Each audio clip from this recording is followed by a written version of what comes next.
Hi everyone, it's Marla here. Today we're going to be reading The Thief of All Whiz by Clive Barker, starting with chapter 1 right here. Like and subscribe, and I'll go through the chapters with you. The great gray beast February had eaten Harvey Swick alive. Here he was, buried in the belly of that smothering month, wondering if he would ever find his way out through the cold coils that lay between here and Easter. He didn't think much of his chances. More than likely, he'd become so bored as the hours crawled by that one day he'd simply forget to breathe. Then maybe people would get to wondering why such a fine young lad had perished in his prime. It would become a celebrated mystery which wouldn't be solved until some great detective decided to recreate a day in Harvey's life. Then and only then would the grim truth be discovered. The detective would first follow Harvey's route to school every morning, trekking through the dismal streets. Then he'd sit at Harvey's desk and listen to the pitiful drone of the history teacher and the science teacher, and wonder how the heroic boy had managed to keep his eyes open. And finally, as the wasted day dwindled to dusk, he'd trace the homeward trek, and as he set foot on the step from which he had departed that morning, and people asked him as they would, why such a sweet soul as Harvey had died, he would shake his head and say, "It's very simple." "Oh," the curious crowd would say, "do tell." And brushing away a tear, the detective would reply, "Harvey Swick was eaten by the great gray beast, February." It was a monstrous month, that was for sure, a dire and dreary month. The pleasures of Christmas, both sharp and sweet, were already dimming in Harvey's memory, and the promise of summer was so remote as to be mythical. There'd be a spring break, of course, but how far off was that? 5 weeks? 6? Mathematics wasn't his strong point, so he didn't irritate himself further by attempting and failing to calculate the days. He simply knew that long before the sun came to save him, he would have withered away in the belly of the beast. "You shouldn't waste your time sitting up here," his mom said when she came in and found him watching the raindrops chase each other down the glass of his bedroom window. "I've got nothing better to do," Harvey said without looking around. "Well, then, you can make yourself useful," his mom said. Harvey shuddered. Useful. That was another word for hard labor. He sprang up, marshaling his excuses. He hadn't done this, he hadn't done that, but it was too late. "You can start by tidying up this room," his mom said, "but don't sit wishing the days away, honey. Life's too short." "But that's a good boy." And with that she left him to it, muttering to himself. He stared around the room. It wasn't even untidy. There were one or two games scattered around, a couple of drawers open, a few clothes hanging out. It looked just fine. "I am 10," he said to himself. Having no brothers and sisters, he talked to himself a good deal. "I mean, it's not like I'm a kid. I don't have to tidy up just because she says so. It's boring." He wasn't just muttering now, he was talking out loud. I want to. He went to the mirror and quizzed it. What do I want? The straw-haired, snub-nosed, brown-eyed boy he saw before him shook his head. "I don't know what I want," he said. "I just know I'll die if I don't have some fun. I will. I'll die."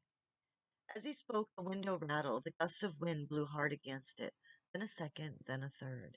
And even though Harvey didn't remember the window being so much as an inch ajar, it was suddenly thrown open. Cold rain spattered his face, half closing his eyes. He crossed to the window and fumbled to slam it, making sure that the latch was in place this time. The wind had started his lamp moving, and when he turned back, the whole room seemed to be swinging around. One moment the light was blazing in his eyes, the next it was flooding the opposite wall. But in between the blaze and the flood, it lit the middle of his room, and standing there, shaking the rain off his hat, was a stranger. He looked harmless enough. He was no more than 6 inches taller than Harvey. His frame was scrawny, his skin distinctly yellowish in color. He was wearing a fancy suit, a pair of spectacles, and a lavish smile. "Who are you?" Harvey demanded, wondering how he could get past this interloper to the door. "Don't be nervous," the man replied, teasing off one of his suede gloves, taking Harvey's hand and shaking it.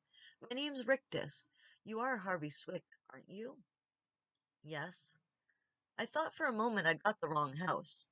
Harvey couldn't take his eyes off Rictus's grin. It was wide enough to shame a shark, with two perfect rows of gleaming teeth.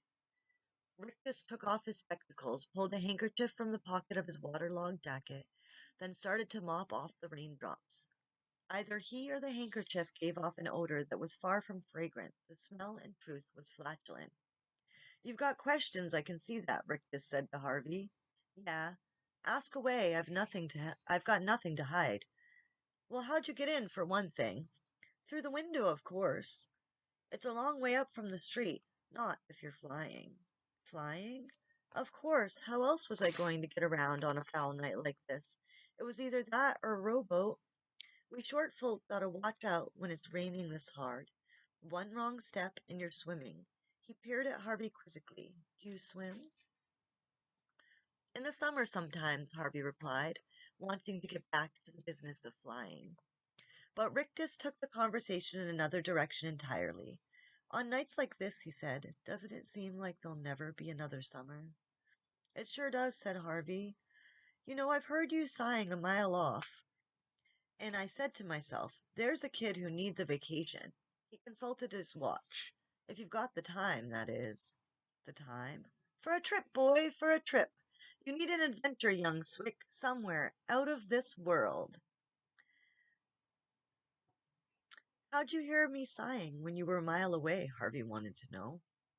Why should you care? I heard you. That's all that matters. Is it magic of some kind? Maybe. Why won't you tell me? Rictus gave Harvey a beady stare. I think you're too inquisitive for your own good. That's why, he said, his smile decaying a little. If you don't want help, that's fine by me. He made a move toward the window. The wind was still gusting against the glass, as though eager to come back in and carry its passenger away. Wait, Harvey said. For what? I'm sorry, I won't ask any more questions. Rictus halted, his hand on the latch. No more questions, eh? I promise, said Harvey. I told you, I'm sorry. So you did, Rictus peered at the rain. I know a place where the days are always sunny, he said, and the nights are full of wonders. Could you take me there? We said no questions, boy. We agreed. Oh, yeah, I'm sorry. Being a forgiving sort, I'll forget you spoke, and I'll tell you this. If you want me to inquire on your behalf, I'll see if they've got room for another guest. I'd like that. I'm not guaranteeing anything, Rictus said, opening the latch. I understand. The wind gusted suddenly and blew the window wide. The light began to swing wildly. Watch for me, Rictus yelled above the din of rain and wind. Harvey started to ask him if he'd be coming back soon, but stopped himself in the nick of time. No questions, boy, Rictus said, and as he spoke, the wind seemed to fill up his coat. It rose around him like a black balloon, and he was suddenly swept out over the window sill. Questions rot the mind, he hollered as he went. Keep your mouth shut, and we'll see what comes your way. And with that, the wind carried him off, the balloon of his coat rising like a black moon against the rainy sky.